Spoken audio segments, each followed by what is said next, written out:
ശരിക്കും പറഞ്ഞാൽ ഇവർ ഈ പാലക്കാട് ഡിവിഷൻ്റെ ആത്മാവിനെ ഞെരിച്ച് കൊല്ലുകയാണ് ഗവൺമെൻറ് ചെയ്തിട്ടുള്ളത്. അവരുടെ അഹങ്കാരമാണെന്ന് മാത്രമല്ല, അവരുടെ ക്രൂരമായ രാഷ്ട്രീയമാണ്. അവരുടെ ക്രൂരമായ രാഷ്ട്രീയം നടപ്പിലാക്കാൻ വേണ്ടി കേരളത്തെ അവർ തിരഞ്ഞെടുത്തു വന്നത് ഏറ്റവും ലജ്ജാകരമായ കാര്യമാണ്. പാലക്കാട് റെയിൽവേ ഡിവിഷൻ വിഭജനത്തിനെതിരെ വ്യാപകമായിട്ടുള്ള പ്രതിഷേധങ്ങളിലേക്ക് കടക്കുകയാണ് സംസ്ഥാനം. ഇപ്പോൾ പാലക്കാട് റെയിൽവേ ഡിവിഷൻ ഓഫീസിന് മുന്നിൽ കേരളത്തിലെ മുഴുവൻ UDF MP-മാരുടെയും നേതൃത്വത്തിലുള്ള പ്രതിഷേധം നടക്കുകയാണ്. UDF MP-മാർ ഇന്നത്തെ ഈ തിരുവോണ നാളിലുള്ള ഓണാഘോഷം പൂർണ്ണമായും ഒഴിവാക്കിക്കൊണ്ട് ഈ പാലക്കാട് റെയിൽവേ ഡിവിഷൻ വിഭജനത്തിനെതിരെ സത്യാഗ്രഹ സമരം നടത്തുകയാണ്. അവരാരും തന്നെ ഇന്ന് തിരുവോണം ആഘോഷിക്കുന്നില്ല. കാരണം ഈ പാലക്കാട് റെയിൽവേ ഡിവിഷൻ വിഭജിച്ചാൽ അത് കേരളത്തിന്റെ റെയിൽവേ വികസനങ്ങൾ, കേരളത്തിന്റെ മറ്റ് റെയിൽവേ പദ്ധതികളെല്ലാം ഇല്ലാതെ ആകും എന്നുള്ളതാണ് UDF ഇപ്പോൾ ആരോപിക്കുകയും ചെയ്യുന്നത്. മംഗലാപുരം മേഖലയാണ് പാലക്കാട് റെയിൽവേ ഡിവിഷനിൽ നിന്നും ഒഴിവാക്കാനുള്ള തീരുമാനവുമായി ഇപ്പോൾ റെയിൽവേ എത്തിയിരിക്കുന്നത്.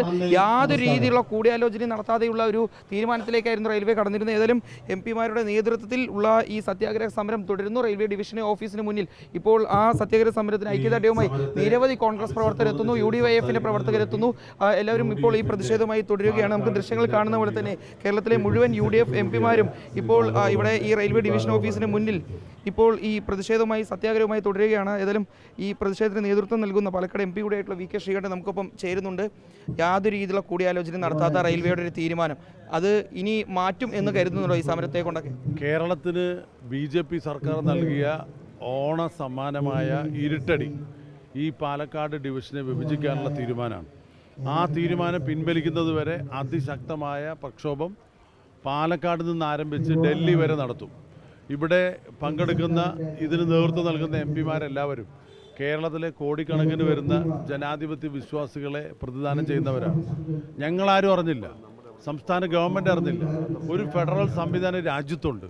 അപ്പോൾ രാഷ്ട്രീയ മുതലെടുപ്പിന് വേണ്ടി ഒരു ഡിവിഷനെ വെട്ടിമുറിക്കുക, ഒരു സംസ്ഥാനത്തിൻ്റെ റെയിൽവേ വികസനം അട്ടിമറിക്കുക, ഇത് BJP-കാർക്ക് മാത്രമേ കഴിയുള്ളൂ. കർണാടകയിൽ തെരഞ്ഞെടുപ്പ് വരുന്നത് കരുതി കർണാടക BJP-കാർക്ക് വേണ്ടി റെയിൽവേ തീരെഴുതി കൊടുത്തിട്ടൊന്നുമില്ല. എത്രയോ പതിറ്റാണ്ടുകളായി ഈ ദക്ഷിണേന്ത്യയിലെ ഏറ്റവും കൂടുതൽ വരുമാനമുള്ള, ഏറ്റവും കൂടുതൽ യാത്രക്കാരുള്ള ഈ ഡിവിഷനെയാണ് അകാരണമായി വെട്ടിമുറിച്ച് ഒരു പുതിയ ഡിവിഷൻ ഇവിടെ രൂപീകരിച്ചിട്ടില്ല. എന്തിനു വേണ്ടിയാണ് റെയിൽവേ ഇത് ചെയ്തത്? വെറും രാഷ്ട്രീയ മുതലെടുപ്പ്. ദേശീയോദ്ഗ്രഥനത്തിൻ്റെ ഭാഗമായ റെയിൽവേയെ ഇതുപോലെ രാഷ്ട്രീയ മുതലെടുപ്പിന് വേണ്ടി വിനിയോഗിക്കാൻ ജനാധിപത്യ വിരുദ്ധമാണ്. അതുകൊണ്ട് കേന്ദ്ര സർക്കാർ, BJP സർക്കാർ ഈ തീരുമാനത്തിൽ നിന്ന് പിന്നോട്ട് പോകണം. അതുമാത്രമല്ല, കേരളത്തിലെ BJP-കാർ പ്രതികരിക്കണം. അവർക്ക് ഈ നാടിനോട്, സംസ്ഥാനത്തോട്, ജനങ്ങളോട് കൂറുണ്ടെങ്കിൽ അവരുടെ അഭിപ്രായം രേഖപ്പെടുത്തട്ടെ. ഇതിലുള്ള പ്രതിഷേധം ഞങ്ങളോടൊപ്പം പങ്കുവെക്കട്ടെ. ഞങ്ങളിനി പാലക്കാട് നിന്ന് ആരംഭിക്കുന്ന സമരം ഡൽഹിയിലേക്ക് വ്യാപിപ്പിക്കും. അപ്പോഴെങ്കിലും BJP-യുടെ സംസ്ഥാന ഘടകം അതിന് തയ്യാറാകണം. കേരളത്തിലെ ജനങ്ങൾക്ക് നൽകി ഇരുട്ടടി പിൻവലിക്കാൻ കേന്ദ്ര സർക്കാർ തയ്യാറാകണം. ഉണ്ണിത്താൻ MP കൂടി ചേരുന്നുണ്ട്. ഇപ്പോൾ BJP എല്ലാം പറയുന്നത് UPA സർക്കാരിന്റെ കാലത്തും പാലക്കാട് റെയിൽവേ ഡിവിഷൻ വിഭജിച്ചല്ലോ, അന്നില്ലാത്ത എന്ത് നഷ്ടം ഇനി ഇപ്പോൾ ഉണ്ടാകുമെന്ന രീതിയിലുള്ള ചോദ്യങ്ങളൊക്കെ അല്ല, ഒരിക്കലൊരു ചക്ക വീണ് മുയൽ ചത്തു എന്ന് വിചാരിച്ച് എപ്പോഴും ചക്ക വീണ് മുയൽ ചാവില്ലല്ലോ. 2007 നവംബർ 1-നാണ് പാലക്കാട് ഡിവിഷൻ, ഇവിടുന്ന് സേലം ഡിവിഷൻ ഉണ്ടാക്കിയത്. നമുക്ക് 100 സ്റ്റേഷനുകളാണ് നഷ്ടപ്പെട്ടത്. 1132 കിലോമീറ്റർ റൂട്ട് 623 കിലോമീറ്ററായി ചുരുങ്ങി. അന്നാണ് നമുക്കറിയാം കോയമ്പത്തൂർ, സേലം, ഈറോഡ്, കരൂര്, തിരുപ്പൂർ, അതുപോലെ തന്നെ നമ്മുടെ നീലഗിരി, ഇതെല്ലാം നഷ്ടപ്പെട്ടു. വ്യാവസായിക വാണിജ്യ കേന്ദ്രങ്ങൾ മുഴുവൻ നഷ്ടപ്പെട്ടു. ഇപ്പോൾ ഈ പാലക്കാട് ഡിവിഷൻ പിടിച്ചു നിൽക്കുന്നത് മംഗലാപുരം ജംഗ്ഷൻ, മംഗലാപുരം ടൗൺ, പനമ്പൂർ, ഉള്ളാൾ തൊട്ട് മംഗലാപുരം വരെ. അതിലേറ്റവും പ്രധാനപ്പെട്ടത് പനമ്പൂർ ഗോഡൗണാണ്. അവിടെയാണ് കൽക്കരിയുടെ ട്രാൻസ്പോർട്ടേഷൻ, അവിടെയാണ് രാസവളം, അവിടെയാണ് പെട്രോളിയം ഉൽപ്പന്നം. 1000 കോടി രൂപയുടെ വരുമാനം കൊണ്ടാണ് ഈ സ്റ്റേഷൻ പിടിച്ചു നിൽക്കുന്നത്. അതും ഇപ്പോൾ പോകാൻ പോവുകയാണ്. ഇനി നമുക്ക് എന്തെങ്കിലും ഒരു തീരുമാനം എടുക്കണമെങ്കിൽ 3 റെയിൽവേയുടെ ഡിവിഷൻ്റെ കൺസെൻറ്റ് വേണം. 1 Konkan railway corporation, 2 Mysore corporation, 3 Palakkad division. ഭാവിയിൽ ഈ ഡിവിഷൻ ഇല്ലാതാകും. ഇതൊന്നുകിൽ സേലത്തോട് മർജ് ചെയ്യും, അല്ലെങ്കിൽ തിരുവനന്തപുരത്തോട് മർജ് ചെയ്യും. അതുകൊണ്ട് കേരളത്തിന് മാത്രമായൊരു സോൺ വേണം. കേരളത്തെ പാടെ അവഗണിക്കുകയാണ്. 400 വന്ദേ ഭാരത് ട്രെയിനാണ് അനൗൺസ് ചെയ്തത്. കേരളത്തിന് 2 ഇപ്പോൾ 3ാമത്തെ ഒന്നുകൂടായി. 20 ട്രെയിൻ അർഹതയുണ്ട് കേരളത്തിന്. അപ്പോൾ എല്ലാ രംഗത്തും കേരളത്തെ അവഗണിക്കുന്ന കേന്ദ്ര ഗവൺമെൻറ് ഈ നടപടി തീർത്തും കേരളത്തോടുള്ള ഒരു നിഷേധാത്മകമായ സമീപനത്തിൻ്റെ ഭാഗമാണ്. കേരളത്തിൽ ദേശീയ ഉത്സവമായ തിരുവോണം ജനങ്ങൾ ആർഭാടപൂർവ്വം ആഘോഷിക്കുമ്പോൾ ഞങ്ങളിവിടെ പട്ടിണി കിടക്കുകയാണ്. ആർക്കു വേണ്ടി? കേരളത്തിന് വേണ്ടി, കേരളത്തിലെ ജനങ്ങൾക്ക് വേണ്ടി, റെയിൽവേയുടെ വികസനത്തിന് വേണ്ടി, ഈ സോൺ, ഈ ഡിവിഷൻ നിലനിർത്താൻ വേണ്ടി. അതുകൊണ്ട് ഒന്നുകിൽ കേരളത്തിനൊരു സോൺ അനുവദിക്കണം, അല്ലെങ്കിൽ ഇത് റീറ്റെയിൻ ചെയ്യണം. അതാണ് ഞങ്ങൾ. ഒരുപാട് ട്രെയിനുകൾ നഷ്ടപ്പെടുന്ന സ്ഥിതിയിലേക്കാണ് ഇപ്പോൾ കാര്യങ്ങൾ. ഒരുപാട്, അതായത് പുതിയ ട്രെയിനുകൾ അനുവദിക്കില്ല. നിലവിലുള്ള ട്രെയിനുകളുടെ ഫെസിലിറ്റി ഉയർത്താൻ കഴിയില്ല. എന്തിനധികം പറയണം, ഗതാഗത രംഗത്ത് വളരെ വലിയൊരു മാറ്റത്തിന് ഒതുങ്ങുന്നതാണ് ശരിക്കും പറഞ്ഞാൽ ഈ പറഞ്ഞ ഏരിയ. ഇപ്പോൾ ഇവർ എടുത്തു കഴിഞ്ഞിട്ടുള്ള മംഗലാപുരം തൊട്ട് വന്നിട്ടുള്ള ഏരിയ ഇതിൻ്റെ ആത്മാവാണ്. ശരിക്കും പറഞ്ഞാൽ ഇവർ ഈ പാലക്കാട് ഡിവിഷൻ്റെ ആത്മാവിനെ ഞെരിച്ച് കൊല്ലുകയാണ് ഗവൺമെൻറ് ചെയ്തിട്ടുള്ളത്. അവരുടെ അഹങ്കാരമാണെന്ന് മാത്രമല്ല, അവരുടെ ക്രൂരമായ രാഷ്ട്രീയമാണ്. അവരുടെ ക്രൂരമായ രാഷ്ട്രീയം നടപ്പിലാക്കാൻ വേണ്ടി കേരളത്തെ അവർ തിരഞ്ഞെടുത്തു വന്നത് ഏറ്റവും ലജ്ജാകരമായ കാര്യമാണ്. ഇവിടെ പല ആളുകളും പറഞ്ഞ് ഫെഡറൽ സ്വഭാവമേ ഇല്ല. ഫെഡറൽ സ്വഭാവം എല്ലാം മാറ്റി കേന്ദ്രവൽക്കരണത്തിൽ ഉറച്ചു നിൽക്കുകയാണ് BJP. ആ സ്വഭാവത്തിൽ ഏകാധിപത്യത്തിൻ്റെ എല്ലാ അഹങ്കാരങ്ങളും കാണിക്കുന്ന തീരുമാനമാണ്. അതുകൊണ്ടാണ് ഒറ്റക്കെട്ടായിട്ട് ഇവിടുത്തെ MP-മാർ ഈ സമരം തുടങ്ങിയത്. സമരം കൂടുതൽ ശക്തിപ്പെടുത്തും. ഇന്ന് 6 മണിയോടുകൂടി ഈ സമരം അവസാനിക്കുമ്പോൾ പുതിയ സമരത്തിന് തീർച്ചയായിട്ടും രംഗമൊരുക്കും. തീർച്ചയായിട്ടും തീരുമാനമുണ്ടാകുന്നവരെ ഈ പ്രക്ഷോഭം സജീവമായി കൊണ്ടുപോകുന്നത് തന്നെയാണ് ഞങ്ങളുടെ തീരുമാനം. സമരം ഡൽഹിയിലേക്ക് വ്യാപിക്കാനുള്ള തീരുമാനം നിശ്ചയമായും. കാരണം ഇന്നത്തെ കേന്ദ്ര ഗവൺമെൻറ്റിൽ നിന്നും കേരളത്തിന് നീതി ലഭിക്കുമെന്നുള്ള പ്രതീക്ഷ അസ്ഥാനത്തായിരിക്കുകയാണ്. കാരണം കഴിഞ്ഞ എത്രയോ വർഷങ്ങളായി ഞങ്ങൾ കേരളത്തിലെ MP-മാർ ഒരുമിച്ച് രാഷ്ട്രീയ അഭിപ്രായ വ്യത്യാസങ്ങളൊന്നുമില്ലാതെ ഒരുമിച്ച് പോയാണ് റെയിൽവേ മന്ത്രിയെ കണ്ട് കേരളത്തിന് നിരവധിയായ ആവശ്യങ്ങൾ പറഞ്ഞത്. ഓരോ അംഗീകരിച്ചില്ലെന്ന് മാത്രമല്ല, ഓരോ ദിവസവും ഓരോ പ്രദേശം മുറിച്ചു മാറ്റി കേരളത്തിലെ ഡിവിഷനുകൾ അനാദായകരമാക്കിയും കേരളത്തിലേക്കുള്ള റെയിൽവേ ഇൻവെസ്റ്റ്മെൻറ്റ് സീറോ ആക്കിയും കേരളത്തെ പച്ചയായ മലയാളത്തിൽ പറഞ്ഞാൽ വഞ്ചിക്കുകയും ചെയ്തുകൊണ്ടിരിക്കുകയാണ്. അപ്പം ഇവിടെ എത്രയോ റെയിൽവേ ലൈനുകൾ, ശബരി റെയിൽപാത 998 ആരംഭം കുറിച്ചതാണ്. ഒരു ഭാഗം പൂർത്തീകരിച്ചതാണ്. ഇന്ന് വരെ അതിനുവേണ്ടി ഒരു നടപടിയും കൈക്കൊള്ളാൻ കേന്ദ്ര സർക്കാരിന് കഴിഞ്ഞിട്ടില്ല.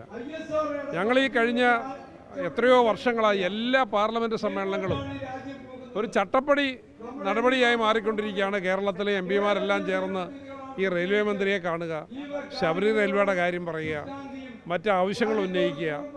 ഒന്നും അതിനൊരു ചെറിയ പരിഗണന പോലും നൽകാതെ കേരളത്തെ ഇത്ര നഗ്നമായി വഞ്ചിക്കുമ്പോൾ കേന്ദ്ര മന്ത്രിമാരുടെ മുന്നിലേക്കും റെയിൽവേ ബോർഡിൻ്റെ മുന്നിലേക്കും സമരം കൊണ്ടുപോകുക എന്നുള്ളതല്ലാതെ വേറൊരു മാർഗവും ഞങ്ങളുടെ മുന്നിലില്ല. അവിടെ അതിശക്തമായ സമരത്തിന് നേതൃത്വം കൊടുക്കും. കഴിഞ്ഞ വർഷങ്ങളെല്ലാം ഈ വിഷയത്തിൽ ഒരു ചർച്ചകൾ നടന്നിരുന്നു. ആ സമയത്തെല്ലാം പാർലമെന്റിൽ റെയിൽവേ മന്ത്രി ഉൾപ്പെടെ പറഞ്ഞിരുന്നത് ഒരു കാരണവശാലും പാലക്കാട് റെയിൽവേ ഡിവിഷൻ വിഭജിക്കില്ല എന്നുള്ളായിരുന്നു. പക്ഷേ ഇതൊരു പെട്ടെന്നൊരു രാത്രിയിലാണ് പെട്ടെന്ന് ഇങ്ങനെ ഒരു വിജ്ഞാപനം. ഇത് BJP-യുടെ രാഷ്ട്രീയ തീരുമാനമാണ്. കർണാടക തെരഞ്ഞെടുപ്പ് ഏതാനും വർഷങ്ങൾക്ക് ശേഷം നടക്കുമ്പോൾ ഇപ്പോഴേ രാഷ്ട്രീയ പരിങ്ങലിലായിട്ടുള്ള കർണാടകയിൽ അവർക്ക് എങ്ങനെയെങ്കിലും തിരിച്ചു വരുന്നതിന് വേണ്ടി ഇങ്ങനെ ഒരു ജിമ്മിക്ക് കാണിച്ച് രക്ഷപ്പെടാൻ പറ്റുമോ എന്നുള്ള ഒരു ശ്രമമാണ് അവർ നടത്തി നോക്കുന്നത്. പക്ഷേ അതിന് വില കൊടുക്കേണ്ടി വരുന്നത് കേരള സംസ്ഥാനമാണ്. ഇവിടുത്തെ സാധാരണക്കാരാണ് അതിൻ്റെ പേരിൽ കഷ്ടപ്പാട് അനുഭവിക്കാൻ പോകുന്നത്. ഞാൻ പ്രദാനം ചെയ്യുന്ന മണ്ഡലത്തിൽ റെയിൽവേ ഇല്ല. ഞങ്ങൾ അങ്കമാലി ശബരിക്ക് വേണ്ടി വർഷങ്ങളായി പടപൊരുതിക്കൊണ്ടിരിക്കുകയാണ്. പക്ഷേ കേരളത്തിൻ്റെ ഒരു പൊതുവിഷയത്തിൽ ഞങ്ങളെല്ലാവരും ഒറ്റക്കെട്ടാണ്. അപ്പോൾ അതിനെല്ലാ MP-മാരും ഒരുമിച്ച് നിന്നുകൊണ്ടാണ് ഇക്കാലം അത്രയും മുന്നോട്ട് പോയിട്ടുള്ളത്. അതുകൊണ്ടാണ് പാലക്കാട് ഡിവിഷൻ വെട്ടിമുറിക്കുന്ന കേരളത്തോടുള്ള ഈ ഒരു ചിറ്റമ്മ നയം അടിച്ചേൽപ്പിക്കാൻ ശ്രമിക്കുന്നതിനെതിരെ ഞാനടക്കമുള്ള എല്ലാ MP-മാരും ഒറ്റക്കെട്ടായി ഇന്നിപ്പോൾ തിരുവോണ നാളിൽ ഈ ഡിവിഷൻ ഓഫീസിന് മുന്നിൽ സമരവുമായി രംഗപ്രവേശനം ചെയ്തു. ഇപ്പം വടകര MP ആയിട്ടുള്ള ഷാഫി പറമ്പിൽ ഉൾപ്പെടെയുള്ളവരുണ്ട്. എപ്പോഴും മലബാറിലേക്ക് കൂടുതൽ ട്രെയിനുകൾ വേണം, കേരളത്തിലേക്ക് റെയിൽവേ വികസനം വേണമെന്നുള്ളതാണ് നമ്മൾ ആവശ്യപ്പെടാറ്. പക്ഷേ ഇത്തരത്തിലൊരു തിരിച്ചടി ഉണ്ടാകുമെന്ന് ആരും കരുതില്ല. അതുകൊണ്ട് തന്നെയാണ് ഈ സമരവുമായി മുന്നോട്ട് പോകുന്നത്. അല്ല, നിങ്ങളിപ്പോൾ ഇവിടെ കേട്ടതുപോലെ ഇപ്പം സോണ് ചോദിക്കുമ്പോൾ ഉള്ള ഡിവിഷൻ കൂടെ വിഭജിക്കാനാണ് നോക്കുന്നത്. കേരളത്തോടുള്ള ശത്രുതാ മനോഭാവമാണ്, എനിമിറ്റിയാണ് കേരളത്തോടും കേരളം ഉണ്ടാക്കിയ നേട്ടങ്ങളോടും. ഈ നാടിനോടുള്ള പരിഗണനകളെ രാഷ്ട്രീയമായ കാരണങ്ങളാൽ നിഷേധിക്കുകയാണ്. ഇതൊരു പൊളിറ്റിക്കൽ ഡിസിഷനാണ്. ഇതൊരിക്കലും ഒരു ലോജിക്കൽ അല്ല, അഡ്മിനിസ്ട്രേറ്റീവ് അല്ല, വേറൊരു കൺവീനിയൻസിൻ്റെയും പേരിലല്ല. ഇനി നേരത്തെ നമ്മൾ സൂചിപ്പിച്ചതുപോലെ തന്നെ കൺവീനിയൻസിൻ്റെ പേരിലുള്ള ഡിസിഷൻ ആണെങ്കിൽ കേരളത്തിന് എന്താ ഒരു സോൺ തരാത്തത്? ഇവിടുത്തെ ഒരു ആവശ്യത്തിന് ചെന്നൈ സോണിനെ ഇപ്പോഴും ബന്ധപ്പെടേണ്ടി വരുന്നുണ്ടല്ലോ. അതിലെന്താ ഇവരൊരു പ്രയാസം കാണാത്തൊരു ബുദ്ധിമുട്ട് കാണാത്തത്? ഇപ്പം നേരത്തെ ഉദ്ഘാടകൻ ബഹുമാനായ KPC പ്രസിഡന്റ് മന്ത്രി ശ്രീ സണ്ണി ജോസഫ് അവർ പറഞ്ഞെന്താ, മംഗലാപുരത്ത് നിന്ന് മൈസൂരിലേക്ക് ഒരാഴ്ച കൊണ്ട് പോകുന്ന ട്രെയിനേക്കാൾ കൂടുതൽ സർവീസ് ഈ സെക്ടറിൽ ഒരു ദിവസം നടക്കുന്നുണ്ട്. അപ്പം അതൊക്കെ അറിഞ്ഞിട്ടും കർണാടകയിലെ BJPയുടെ താല്പര്യത്തെ സംരക്ഷിക്കാൻ വേണ്ടി നടത്തുന്ന ഒരു തീരുമാനം എന്നതിൽ കവിഞ്ഞ് ഇതിനൊരു അഡ്മിനിസ്ട്രേറ്റീവ് കൺവീനിയൻസ് ഇല്ല. ഇനി അതാണ് കാരണമെങ്കിൽ നമുക്ക് പ്രത്യേക സോൺ തരണം, കേരളത്തിന് പ്രത്യേക സോൺ തരണം. കാരണം ഇപ്പോൾ ഈ തീരുമാനത്തിന് അപ്ലിക്കബിൾ ആക്കിയിട്ടുള്ള എല്ലാ മാനദണ്ഡങ്ങളും കേരളത്തിൻ്റെ സോൺ എന്ന ആവശ്യത്തിന് അനുകൂലമാക്കാവുന്നതാണ്. അപ്പോൾ ശരിക്ക് ഇന്നത്തെ ദിവസം ഇങ്ങനൊരു സമരം നമ്മൾ നടത്താൻ കാരണം ഈ തീരുമാനമെടുത്തവരറിയണം, ഓണം കേരളം എല്ലാവരും ഒരുമിക്കുന്ന ആഘോഷമാണ്. കേരളം ഒന്നിച്ച് ഈ തീരുമാനത്തിനെതിരാണ് എന്നുള്ളത് വിരലിലെണ്ണാവുന്ന BJP നേതൃത്വം ഒഴികെ കേരളം ഒന്നിച്ച് ഈ തീരുമാനത്തിനെതിരാണെന്ന് അവർക്ക് മനസ്സിലാവാൻ വേണ്ടിയാണ്. സംസ്ഥാന BJP അധ്യക്ഷൻ പറയുന്നത്, റെയിൽവേ മന്ത്രിയുമായി സംസാരിച്ചിരുന്നു, അദ്ദേഹം പറയുന്നത് കേരളത്തിന് യാതൊരു രീതിയിലുള്ള നഷ്ടവും ഉണ്ടാവില്ല എന്ന് ഉറപ്പ് ലഭിച്ചു എന്നാണ്. അപ്പോൾ അങ്ങനെയാണെങ്കിൽ BJPയും കേന്ദ്ര സർക്കാരും ഏറെക്കുറെ ഈ വിഷയത്തിൽ ഒരു ഉറപ്പിലേക്ക് കടന്നിരിക്കുന്നു, ഡിവിഷൻ വിഭജനവുമായി ബന്ധപ്പെട്ട് എന്നുള്ളതിനെ മനസ്സിലാക്കി. അല്ല, അവരതിനെ അക്സെപ്റ്റ് ചെയ്യാണ്. They are in terms with that decision. കേരളത്തിന് നഷ്ടങ്ങൾ ഉണ്ടാകുമെന്നുള്ള ഉറപ്പുള്ളത് കൊണ്ടാണല്ലോ ഈ ഒരു ദിവസം ഇങ്ങനെ ഒരു സമരത്തിന് ആ നഷ്ടങ്ങൾ ഉണ്ടാക്കരുതെന്ന് ഞങ്ങൾ ആവശ്യപ്പെടുന്നു. അതിനെ ന്യായീകരിക്കാൻ, നീതീകരിക്കാനോ ന്യായീകരിക്കാനോ കഴിയാത്ത അന്യായമാണ് കേരളത്തോട് ചെയ്തിട്ടുള്ളത്. അതിനെ കേരളത്തിലെ BJP ഘടകം ന്യായീകരിക്കുന്നെങ്കിൽ അതിൻ്റെ അർത്ഥം അവർ കേരള വിരുദ്ധരാണ് എന്നുള്ളതാണ്. ഇത് ഇനി കേരള വിരുദ്ധരെന്ന് പറയുമ്പോൾ ഒരു സ്റ്റേറ്റിൻ്റെ പ്രശ്നം മാത്രമായിട്ട് അതിനെ ചുരുക്കി കാണുകയും ചെയ്യരുത്. ഇതൊരു ഫെഡറൽ തത്വങ്ങൾക്കെതിരാണ്, രാജ്യത്തിൻ്റെ തന്നെ ഫെഡറൽ തത്വങ്ങൾക്കെതിരായിട്ടാണ് ഈ തീരുമാനം. 13-ാം തീയതി വരെ പാർലമെൻറ്റ് ഉണ്ടായിരുന്നു. ഞാനിപ്പോൾ നിങ്ങളെ കാണിച്ചു തരാം. കഴിഞ്ഞ ദിവസം റെയിൽവേ മന്ത്രിയെ കണ്ട് നിവേദനം കൊടുക്കുന്നത് ഞങ്ങളൊക്കെ അപ്ഡേറ്റ് വരെ ചെയ്തിരുന്നു. അന്നൊന്നും ഒരു തരത്തിലുള്ള ചർച്ചയും കേരളത്തിലെ MP-മാരോട് ഇതിനെപ്പറ്റി ഒരു സൂചന പോലും നൽകാതെ എല്ലാം ഹൈഡ് ചെയ്ത് വെക്കുന്ന പോലെ രാത്രി പെട്ടെന്ന് ഒരു തീരുമാനത്തിന് വിഭജിച്ചുണ്ടാക്കുന്നത് ഒന്നും ഒരു തരത്തിലുള്ള ആലോചനകളും ഇല്ലാതെ എടുക്കുന്ന ഏകപക്ഷീയമായ തീരുമാനമാണ്. സമര ആരംഭമാണ്, സമരത്തിൻ്റെ ഒടുക്കമല്ല. ഇത് ഡൽഹിയുടെ തെരുവുകളിൽ റെയിൽവേ ബോർഡിൻ്റെ മുമ്പിൽ, റെയിൽവേ മന്ത്രാലയത്തിൻ്റെ മുമ്പിൽ ഈ സമരാവശ്യങ്ങളുമായി ഞങ്ങൾ വീണ്ടും ഒന്നിക്കും. ഇതാണ് കേരളത്തിലെ UDF MP-മാരാണ് ഇപ്പോൾ നമ്മളോട് പ്രതികരിച്ചിട്ടുള്ളത്. ഏതായാലും റെയിൽവേ ഡിവിഷൻ വിഭജനം അത് ഇനി ഒരിക്കലും അംഗീകരിക്കാൻ സാധിക്കില്ല. എത്രയും പെട്ടെന്ന് ഈ വിഷയത്തിൽ കേന്ദ്ര സർക്കാർ ഒരു പുനർപരിശോധന നടത്തണം എന്നുള്ളതാണ്. ഒരിക്കൽ കൂടി VK ശ്രീകണ്ഠനോട് നമുക്കൊരു പ്രതികരണം തേടേണ്ടതുണ്ട്. DYFയുടെ നേതാക്കൾ പറയുന്നത് ഡൽഹിയിലേക്ക് സമരം വ്യാപിപ്പിക്കാൻ MP-മാർ ഉടൻ തയ്യാറാവണം. അങ്ങനെയാണെങ്കിൽ DYF ഉൾപ്പെടെ ആ സമരത്തെ പിന്തുണച്ചുകൊണ്ട് രംഗത്തേക്ക് വരാം. അതിന് ഡൽഹിയിലെവിടെ DYFI ഉള്ളത്? ഡൽഹിയിൽ CPM ഇല്ലല്ലോ. ആകെ ഇന്ത്യ സഖ്യത്തിൻ്റെ ഭാഗമായിട്ട് ജയിച്ച 2 MP-മാരാ കേരളത്തിന് പുറത്തുള്ളത്. അവർ പല സമരത്തിനും ഞങ്ങളെ ആശ്രയിക്കാറുണ്ട്.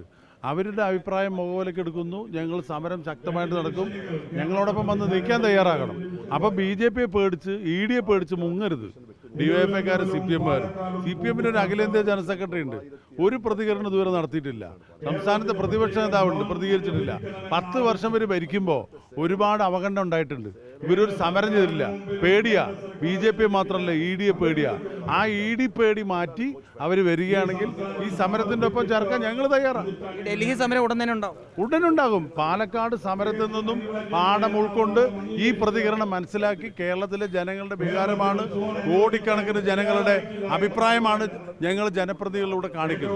ഇത് മനസ്സിലാക്കി ഈ രാത്രി നടത്തിയ ഉത്തരവ് പിൻവലിക്കാൻ പാലക്കാട് ഡിവിഷൻ കേരളത്തിൻ്റെ റെയിൽവേ വികസനത്തെയും തുരങ്കം വയ്ക്കാൻ എടുത്ത തീരുമാനം പിൻവലിക്കുന്നത് വരെ സമരം തുടരും. ഇതൊരു തുടക്കം മാത്രമാണ്. വീഡിയോ ജേർണലിസ്റ്റ് വിനോസിക്കൊപ്പം റിപ്പോർട്ടർ ഇക്ബാൽ ആർക്കലിൻ റിപ്പോർട്ടർ പാലക്കാട്.